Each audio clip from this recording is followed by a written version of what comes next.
ప్రజలు already results ఇచ్చేశారు. ఇదే మీకు ఇంకో చిన్న ఎగ్జాంపుల్ చెప్తాను. ఈ ఆంధ్రప్రదేశ్లో deputy chief minister Pawan Kalyan ఉన్నారు. పవన్ కళ్యాణ్ ఏం మాట్లాడేటప్పుడు పరదాలు కట్టుకొని తిరుగుతున్నారు అన్నారు. ఈరోజు నువ్వేం చేసినావు? గ్రీన్ మ్యాట్స్ కట్టుకొని తిరుగుతున్నావు. నువ్వు ఎవరు తిరగమన్నాడు నిన్ను? నీకు అంత భయం ఉన్నప్పుడు ఎందుకు వచ్చావు రాజకీయాల్లోకి? దేనికోసం వచ్చావు నువ్వు? నాకు భయం లేదు ఏం లేదు అన్నావు, కాలర్లు ఎగిరేసావు. ఈరోజు ఎక్కడి నుంచి వచ్చింది భయం? అంత భయం ఉన్నప్పుడు రిజైన్ చేసి వెళ్ళిపో. సో వీళ్ళు అంటే చెప్పే మాటలు ఒకలా ఉన్నాయి, రియాలిటీస్ వేరేలా ఉన్నాయి. ఇక్కడ ఏమవుతుందంటే మీకు ఇంకోటి, ఈ సెట్టింగ్స్లో ఇలాంటివన్నీ వేశారు, గత ప్రభుత్వం వేశారు. గత ప్రభుత్వం నీకెందుకే? ఆ గత ప్రభుత్వం వేశారు కాబట్టే కదా నువ్వు అన్ని రేస్ చేసావు, నువ్వు క్వశ్చన్స్ రేస్ చేసావు. అందుకోసమే కదా ప్రజలందరూ కూడా ఓట్లు వేసి నీకు గెలిపించింది. అంటే నీకు ఆ తప్పులు చేయమని గెలిపించారా? దానికోసం నీకు ఓట్లు వేసింది కాదు కదా, దానికోసం కాదు కదా. నువ్వు మంచి పాలన చేయాలని కదా. మళ్ళీ ఈరోజు వాళ్ళు చేశారు కదా అంటే నాచిన ఆయనతో అంగన్ బింగా అనడం ఉంది. అంటే ఇప్పుడు వాడు తప్పు చేశాడు, వాడు స్కామ్ చేశాడు, నువ్వు కూడా చేస్తావా? వాడు దొంగతనం చేస్తాడు, నువ్వు కూడా చేస్తావా? అంటే నువ్వు చేస్తున్నట్టు అర్థం. ఇప్పుడు వాళ్ళు చేశారు కదా అంటే గతంలో స్కాములు జరిగాయంటే ఇప్పుడు నువ్వు కూడా అదే స్కాములు చేస్తున్నావు. ప్రజలందరూ కూడా గమనించండి, వీళ్ళు కూడా స్కాములు చేస్తున్నారు. ఇండైరెక్ట్లీ వీళ్ళు చెప్పే అర్థం అది. ఇప్పుడు రీసెంట్ గా పవన్ కళ్యాణ్ గారు తెలంగాణ మీద కూడా కొన్ని వ్యాఖ్యలు చేశారు. ఇప్పుడు కోనసీమ కొబ్బరి చెట్లకు తెలంగాణ దృష్టి తగ్గిందని చెప్పేసి, మీకు కరెక్ట్ అనిపించింది ఆ వర్డ్? ఆయన ఏం మాట్లాడతాడో ఏంటో ఆయనకి అర్థం కాదు. ఫస్ట్ ఆఫ్ ఆల్ ఎందుకు అర్థం కాదు అంటే, ఇప్పుడు రాజకీయాలలోకి చదువుకున్న వాళ్ళు రావాలి అని చెప్పేసి అందరు పిలుపునిస్తున్నారు. ఆయన ఏం చదువుకున్నాడో ఫస్ట్ ఆయన క్లారిటీ లేదు. అలాంటి వ్యక్తి మాట్లాడే మాటల మీద ఖచ్చితంగా ఇరు రాష్ట్రాల్లో కూడా సంక్షోభం వచ్చే అవకాశాలు ఉన్నాయి. అసలు తెలంగాణ ప్రజలు నన్ను అయితే ఆయన తెలంగాణలోకి అడుగుపెట్టని కూడా చేయాలి. అప్పుడు కానీ ఆయనకు బుద్ధి రాదు. లేకపోతే ఇష్టం వచ్చినట్టు మాట్లాడేస్తాను, నేను డిప్యూటీ చీఫ్ మినిస్టర్, నాకు నచ్చింది నేను మాట్లాడేస్తానంటే అసలు దిష్టి తగలడం ఏంటి? నువ్వు ఏ లోకంలో ఉన్నావు నువ్వు? ఈరోజు దిష్టి తగిలితే చెట్లు పోతున్నాయా? నువ్వు కదా చెట్లు కొట్టేస్తున్నావు. ఆంధ్రప్రదేశ్ రాజధాని నడిబొడ్డు ఎక్కడైతే ఉందో గుంటూరు, విజయవాడ, అమరావతి ఏరియాలలో నువ్వు కదా అమరావతి హైకోర్టు నుంచి గుంటూరుకి వెళ్ళే రూట్లో అమరావతి రోడ్ అని ఉంటుంది. ఆ ఏరియాలో మొత్తం చెట్లు కొట్టేలా ఈ రోజుకి వెళ్ళి చూడండి అందరూ. చెట్లు మొత్తం నువ్వు కొట్టేసావు. దేన్ని కొట్టేసావు? డెవలప్మెంట్ కోసం. చెట్లు డెవలప్మెంట్ కోసం. అది డివెంటర్ మధ్యలో ఉంటుంది. అక్కడ డెవలప్మెంట్ ఏం చేస్తారు? ఏంటి రోడ్డుకి మధ్యలో డివెంటర్ దగ్గర చెట్లను కొట్టేస్తే అది డెవలప్మెంట్ అవుతుందా? ఏ ఊర్లో చదువుకొని వచ్చారు స్వామి మీరందరూ? ఇట్లాంటి వాళ్ళు చీఫ్ మినిస్టర్ అయిపోయారు ఏంది? అందుకే రాష్ట్రం ఎట్ట తగలనింది. ఇలాంటి వాళ్ళందరినీ తీసుకెళ్లి డిప్యూటీ చీఫ్ మినిస్టర్లు తయారు చేస్తే ఇట్లా ఉంటుంది. రోడ్డు డివెండర్ మధ్యలో చెట్లను కొట్టేస్తే డెవలప్మెంట్ అవుతుందా? రాష్ట్ర ప్రజలు ఇప్పటికైనా మేల్కోండి. వచ్చే ఎన్నికల్లో అయినా కనీసము ఇలాంటి వ్యక్తులకు ఓట్లు వేయకండి. ముఖ్యంగా దేశంలో ఆర్థిక పరిస్థితి అంటే ఎమర్జెన్సీ విధానమే వచ్చినట్టు కూడా అనుకోవాలా? ఎందుకంటే ఇండిగో సంస్థ ఎయిర్లైన్స్ ని దాదాపుగా 1000 విమానాల వరకు నిన్నైతే రద్దయిన పరిస్థితి. ఇవాళ 1000కి మించి 800 కూడా రద్దు చేస్తున్న నేపథ్యంలో అసలు ఇది ఎవరు తప్పు అనుకోవాలి? దీని వెనకాల ఎవరైనా ఉన్నారా, లేకపోతే ఎవరి నిర్లక్ష్యము ఏంటి అంటే ఏం చెప్తారు సార్? మనం ఒకటి కథ విన్నాం ఎప్పుడో ఒకసారి, ఫర్ సేల్ అని విన్నాం. ఓకే, ఈరోజు India for sale, state for sale, అంటే ఆంధ్రప్రదేశ్ ఫర్ సేల్ అన్న విధంగా తయారైపోయింది. ఇప్పుడు మనది డెమోక్రటిక్ కంట్రీ, రైట్? ఈ డెమోక్రటిక్ కంట్రీలో ఇక్కడున్న న్యాచురల్ ప్రాపర్టీస్ మీద, లేకపోతే ఇక్కడ న్యాచురల్ ప్రాపర్టీస్ని యూటిలైజ్ చేసుకొని పెట్టే కంపెనీస్ మీద, వాటి మీద ఓనర్షిప్ ఎవరికి ఉండాలి? పబ్లిక్కి ఉండాలి. పబ్లిక్ సెక్టర్ ఎందుకు తీసుకొచ్చారు? పివి నరసింహారావు గారు ఉన్నప్పుడు ప్రైవేటీకరణ ఇన్వెస్ట్మెంట్ ఇమ్మన్నారు. ఆ టైంలో ఇన్వెస్ట్మెంట్స్ అవసరం, ఇప్పుడు అవసరం లేదు. ఎందుకంటే ఇండియా చాలా సఫిషియెంట్గా ఉంది. లక్షల కోట్ల టర్నోవర్ జరుగుతుంది. చాలామంది చిన్న ఎంఎస్ఎంఈలు వచ్చేస్తున్నాయి, తర్వాత మిడిల్ స్కేల్ కంపెనీస్ వచ్చేస్తున్నాయి, లార్జర్ స్కేల్ కంపెనీస్ వచ్చేస్తున్నాయి. ఇలాంటి సందర్భంలో మోనోపోలీ చేయడం అనేది ఇండియా ఫర్ సేల్ అయిపోతుంది. ఓకే, ఎందుకు ఇండియా ఫర్ సేల్ అయిపోతుంది అంటే నేను రీజన్ చెప్తాను. ఇప్పుడు అదానీకో అంబానీకో కంపెనీలు కట్టబెట్టేదానికంటే భారతదేశంలో ఉన్న 100 మందిని పిలిచి ఓనర్షిప్ చేయండి. దాంట్లో ఓన్లీ అంబానీ ఎందుకు ఉండాలి? ఓన్లీ అదానీ ఎందుకు ఉండాలి? అదానీతో పాటు 100 మందిని పెంచుకోండి. మీరు 2004 నుంచి 2014 ఎరా వరకు తీసుకుంటే నెంబర్ ఆఫ్ టెలికామ్ కంపెనీస్ ఉన్నాయి. ఈరోజు ఎన్ని టెలికామ్ కంపెనీస్ ఉన్నాయి? జియో ఒకటి, ఎయిర్టెల్ ఒకటి, విఐ ఒకటి. ఇంకేదైనా కనిపిస్తుందా? కనిపించట్లేదు. అలానే ఎయిర్లైన్స్ ఎన్ని ఉన్నాయి? ఈరోజు ఎందుకు ఎయిర్లైన్స్ అన్ని కనుమరుపోయాయి? మోనోపోలిజం ఎందుకు పెరిగిపోతుంది అంటే ప్రైవేటీకరణ చేయడం వల్ల. ఒకప్పుడు చాలామంది ప్రజలు తెలుసుకోండి, ఫస్ట్ నేను చెప్తున్నా, ప్రైవేటీకరణ ఇప్పుడున్న ప్రజెంట్ సర్కమ్టెన్సెస్లో అవసరం లేదు.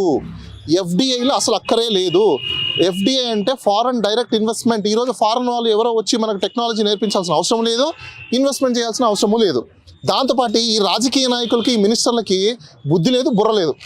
వీళ్ళు చదువుకున్నారే కానీ కామన్ సెన్స్ లేదు. ఎందుకు కామన్ సెన్స్ లేదు అంటున్నానంటే, ఇప్పుడు ఆ టెలికామ్ మినిస్ట్రీ కానీ లేకపోతే ఏవియేషన్ మినిస్ట్రీ కానీ అంటే లైక్ రామ్మోహన్ నాయుడు కానీ, ఆ రామ్మోహన్ నాయుడుకి కామన్ సెన్స్ లేదు. ఊరికే మినిస్టర్ అయిపోయారు తప్ప ఎంతసేపు ఉన్నా in the interest of passengers అంటారు. What you doing in the interest of passenger mister? Nothing you doing.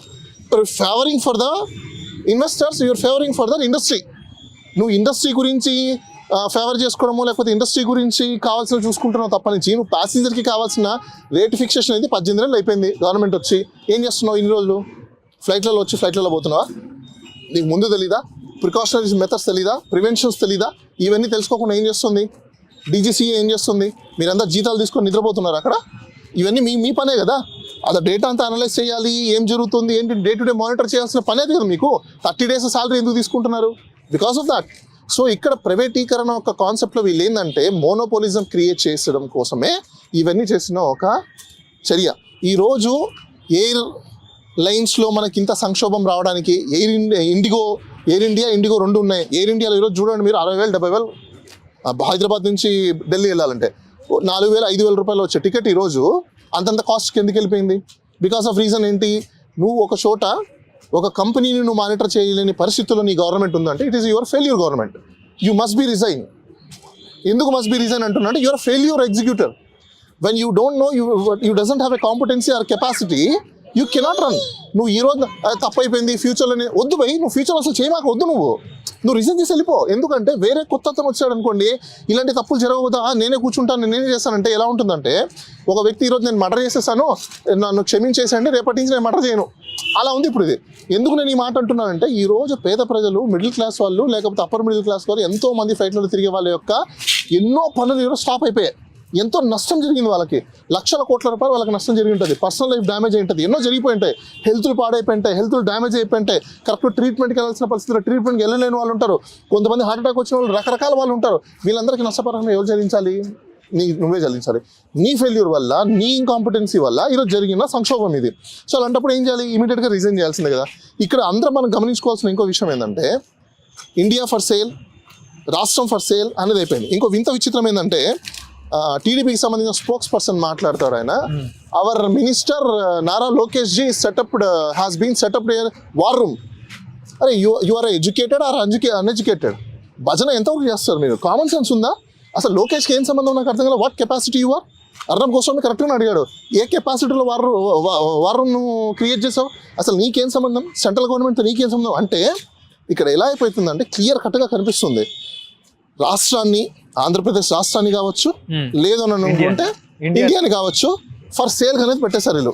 ఎవరు ఫర్ సేల్ అంటే, ఇప్పుడు సపోజ్ అదాని అంబానీ లేకపోతే ఇలాంటి క్యాపిటలిస్ట్ అందరూ కొనేసారు. అబ్బా దానికంటే బెటర్ నాకు ఇచ్చేసండి, ఆంధ్రప్రదేశ్ ఇండియా నాకు అమ్మేసండి. ఎందుకంటే ఆంధ్రప్రదేశ్లో రూపాయికి పర్ ఎకర్ ఇచ్చారు కదా, అదే రూపాయికి పర్ ఎకర్ చొప్పున మొత్తం ఆంధ్ర రాష్ట్రం ఎంతైతే ఉందో నేను కొనేస్తా, నాకు ఇచ్చేస్తారా? నేను హ్యాపీగా సుభిక్షంగా మీకు ఏ ప్రాబ్లమ్స్ లేకుండా అన్ని మంచి ఫెసిలిటీస్ ఇస్తా. ఎందుకంటే ₹1 ఎకరా కాబట్టి ఎన్ని వేల ఎకరాలు ఉన్నాయో, ఎన్ని లక్షల ఎకరాలు ఉన్నాయో, హెక్టార్స్ ఉన్నాయో ఆంధ్రప్రదేశ్ రాష్ట్రంలో, అవన్నీ నాకు ఇచ్చండి, నేనే కొంటా. నేను కొని సీఎంలు బిఎంలు ఇంకా ఎలక్షన్స్ ఏం అక్కర్లా, నేనే మంచి ఎగ్జిక్యూటివ్స్ని పెడతాను, మంచిగా పనిచేసే వాళ్ళని పెడతాను, వాళ్ళు హ్యాపీగా పనిచేస్తారు, మీకు మంచి ట్యాక్స్ కూడా నేనే చూసుకుంటాను, అంత ఎక్కువ ట్యాక్స్ లేకుండా తక్కువ ట్యాక్స్లో పెడతాను, తక్కువ ఇన్కమ్ ట్యాక్స్ పెట్టుకుంటారు, అమ్మేస్తే అయిపోయింది కదా. ఎందుకు ఈ ఎలక్షన్స్ ఎందుకు, ఈ రాజకీయ నాయకులు ఎందుకు, గోల్ ఎందుకు, మళ్ళీ దీంట్లోంచి డబ్బులు తీసుకెళ్ళి ఎలక్షన్స్ గురించి 100 కోట్లు ఖర్చు పెట్టడం ఎందుకు? ఇవన్నీ వేస్ట్ కదా. అదేదో ఫర్ సేల్ అని పెట్టేస్తే ఎవరొకరు వచ్చి కొనుక్కుంటారు కదా. అంటే ఇందులో అంతర్జాతీయ కుట్ర ఉంది అన్నట్టు కూడా మాట్లాడుతున్నారు. అంటే రష్యా అధ్యక్షుడు వ్లాదిమిర్ పుతిన్ ఎప్పుడైతే వచ్చారో ఆయన వచ్చిన నేపథ్యంలోనే ఇటు ఇండిగో సంస్థలు పూర్తిగా విమానాన్ని కూడా బంద్ చేసిన పరిస్థితి. దీని వెనకాల ఏమైనా అంతర్జాతీయ కుట్రలు ఉన్నాయని కూడా ఒక చర్చ నడుస్తా ఉంది. ఇప్పుడు ఒక చిన్న ఎగ్జాంపుల్ చెప్తాను. అంతర్జాతీయ కుట్ర చేయడానికి వాళ్ళకి ఏం అవసరం ఉంది? పాయింట్ ఫస్ట్, ఇప్పుడు వాడు ఎందుకు కుట్ర చేస్తాడు? ఇప్పుడు ఫ్లైట్లు ఆపేశారు, అబ్బా 4 days ఫ్లైట్ ఆగిపోయాయి, లేదా 5 days ఆగిపోయాయి, వాళ్ళకు వచ్చే బెనిఫిట్ ఏంటి? వాళ్ళకు వచ్చే బెనిఫిట్స్ ఏంటి? ఫస్ట్ ఆఫ్ ఆల్ ఇక్కడ దానివల్ల నీ ఎకానమీ, నువ్వు డబ్బులు ట్రాన్సాక్షన్ అయితేనే నీ ఎకానమీ జనరేట్ అవుతుంది. నీ ఎకానమీ నువ్వు ఎందుకు ఆపుకున్నావు? ప్రజల్ని, ఇప్పుడు ఉల్లిపాయ ఉంది ఎగ్జాంపుల్, ఉల్లిపాయ సంక్షోభం వస్తుంది మనకు, అంటే ఆనియన్ రెసిషన్ వస్తుంది. ఎందుకు వస్తుంది? స్టాక్నంతా తీసుకొని వెళ్ళి నువ్వు ఒక చోట పెట్టేసిన తర్వాత మార్కెట్లో డిమాండ్ పెరిగిపోతుంది. ఎప్పుడైతే నీకు సప్లై లేకుండా పోతుందో ఆటోమేటిక్గా నీకు డిమాండ్ పెరిగిపోయింది. డిమాండ్ పెరిగిపోయినప్పుడు నువ్వేం చేస్తావు? ₹100 పెట్టాల్సిన పరిస్థితి వస్తుంది. ₹100 నువ్వు తీసుకోవాలి, ₹200 పెట్టినా ₹200 తీసుకోవాలి, తప్పదు కదా. సో అలాంటి పరిస్థితులు ఈరోజు వచ్చేసాయి. ఎందుకు? ఇప్పుడు 60,000 పెట్టిపోయిన వాళ్ళు లేరా ఫ్లైట్ టికెట్ వెళ్ళారు కదా. ఇండిగోలో నీకు 5,000కి 6,000కి వచ్చే టికెట్స్ని ఇప్పుడు నువ్వు వాళ్ళ కంపెనీ ఏదైతే నువ్వు పెట్టిన రూల్స్ని ఫాలో అవ్వకపోవడమే కదా. ఒక కంపెనీ రూల్స్ని ఫాలో అవ్వలేదంటే అర్థం ఏంటి? గవర్నమెంట్ని కేర్ చేయట్లేదు. ఎందుకు కేర్ చేయట్లేదు? నీ గవర్నమెంట్ ఆల్రెడీ డిపెండెన్సీ. నువ్వు ఎందుకు ప్రైవేటీకరణ చేస్తున్నావు? ఇన్స్టెడ్ ఆఫ్ దట్ అంటే నువ్వు ఒక కంపెనీని రన్ చేసుకోలేని పరిస్థితుల్లో గవర్నమెంట్స్ ఉన్నాయి అంటే ఈ గవర్నమెంట్లో పనికిరావు. స్ట్రైట్ అవే నేను చెప్తున్నా. ఎందుకు స్ట్రైట్ అవే చెప్తున్నాను అంటే చిన్న ఎగ్జాంపుల్ చెప్తాను. కంపెనీ పెట్టిన తర్వాత దాంట్లో వ్యవస్థలో జనాలు ఉంటారు, ఎంప్లాయీస్ ఉంటారు. ఈ ఎంప్లాయీ గవర్నమెంట్ వాళ్ళు ఎందుకు కాకూడదు? వాళ్ళే కదా పని చేస్తారు. ఆ సీఈఓ ఎవరైతే ఉంటారో వాళ్ళని ఐఏఎస్ బ్యూరోక్రసీని పెట్టు. దాని స్టేక్ మొత్తం గవర్నమెంట్ అండర్ కంట్రోల్లో పెట్టు. గవర్నమెంట్ స్టేకే పెట్టు. ఎందుకు పెట్టలేకపోతున్నావు? బికాస్ రీజన్ దాని ప్రాఫిట్ ఎవరికి వెళ్తుంది? గవర్నమెంట్కి వస్తుంది. గవర్నమెంట్కి వస్తే ఎవరు property? Public property. Public property అయితే ఎవరు ఓనర్స్? Public owners. అదే నువ్వు ప్రైవేటీకరణ ఇస్తే, ఆ ప్రైవేటీకరణ చేసినావు అనుకో, ఓనర్స్ ఎవరు? ప్రైవేట్ వ్యక్తులు. ప్రాఫిట్ ఎవరికి వస్తుంది? ప్రైవేట్ కంపెనీకి వస్తుంది. ఆ ప్రాఫిట్ ఎంజాయ్ చేసేవాడు ఎవడు? Private person. వాడికి నువ్వు డబ్బులు ఇస్తున్నావు అంటే ఇది క్విట్ ప్రోకో కాదా? ఇది స్కామ్ కాదా?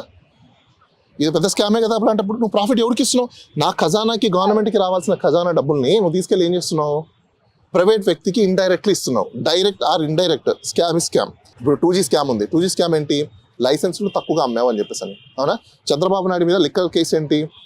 గవర్నమెంట్కి రావాల్సిన ఏదైతే లైసెన్స్ ఫీజు ఉన్నాయో ఆ ఫీజెస్ అన్నీ కూడా నువ్వు గవర్నమెంట్కి రానివ్వకుండా ప్రైవేట్ వ్యక్తులకి వే ఆఫ్ చేసావు. ఎందుకు వే ఆఫ్ చేసావు?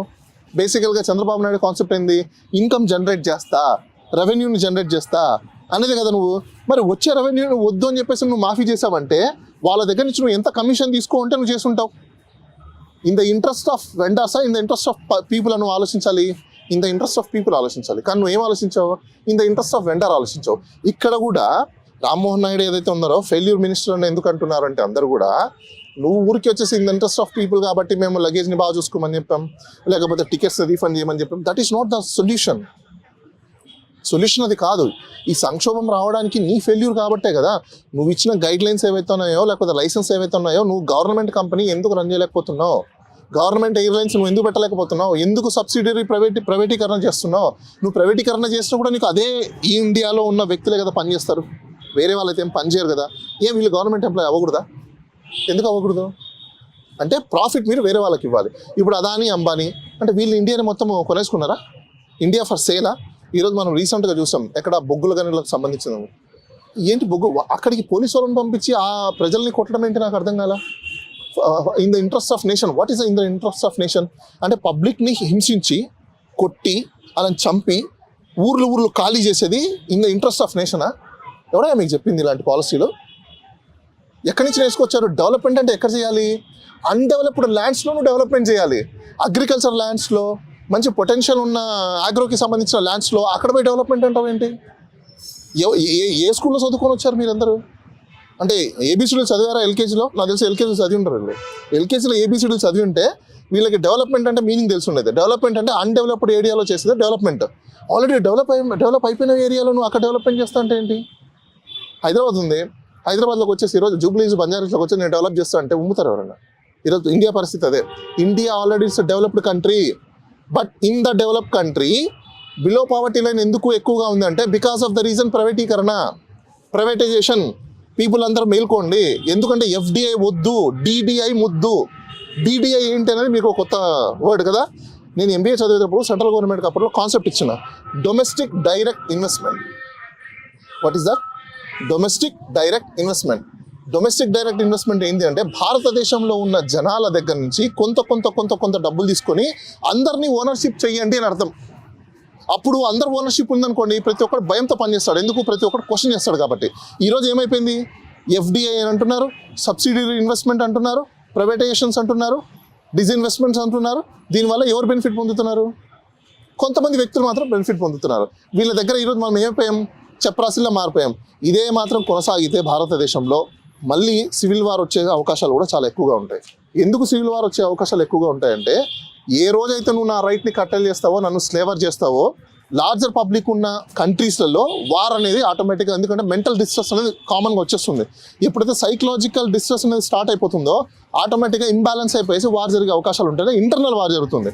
సో ఇలాంటి చర్యలు తీసుకోవడం వల్ల గవర్నమెంట్కి చాలా చెడ్డ పేరు వస్తుంది. ఈ గవర్నమెంట్ ఎక్కువ రోజులు కూడా కొనసాగే అవకాశాలు కూడా ఉండవు. రోడ్డు మీదకి జనాలు కానీ, మన భారతదేశంలో రోడ్డు మీదకి జనాలు వచ్చేస్తే అడ్డుకోవడం చాలా కష్టం. మిలిటరీతో కూడా అవ్వదు, మిలిటరీ చేత కూడా అవ్వదు. మిలిటరీ కూడా అన్కంట్రోల్ సిచ్యువేషన్లోకి వెళ్ళిపోతుంది. ఎందుకంటే మన భారతదేశము 150 కోట్ల పైబడిన జనాలు ఉన్నారు ఇక్కడ. ఎలా ఆపగలుగుతావు వాళ్ళని? ఎవరిని ఆపగలుగుతావు? ఇదేమన్నా శ్రీలంక అనుకుంటున్నావా, బంగ్లాదేశ్ అనుకుంటున్నావా, పాకిస్తాన్ అనుకుంటున్నావా? లిమిటెడ్ పీపుల్ ఉన్నారు, లిమిటెడ్ జనాలు ఉన్నారు, ఆపేయచ్చు అని చెప్పడానికి నో, నెవర్. ఇలాంటి పరిస్థితులు చాలా తొందరలోనే చూడాల్సిన పరిస్థితికి మనం వస్తున్నాం. ఓకే, హలో, తెలుగు రాజ్యం ఛానల్ చూస్తున్నారా? సామాజిక రాజకీయ జీవన చిత్రణే తెలుగు రాజ్యం. అతిశయోక్తులు అసత్యాలు ఉండవు. రాజకీయ కోణం కాదు, ప్రజా కోణమే కొలబద్ద. తెలుగు రాజ్యం వీక్షణ మీ ఉత్తమ అభిరుచికి నిదర్శనం.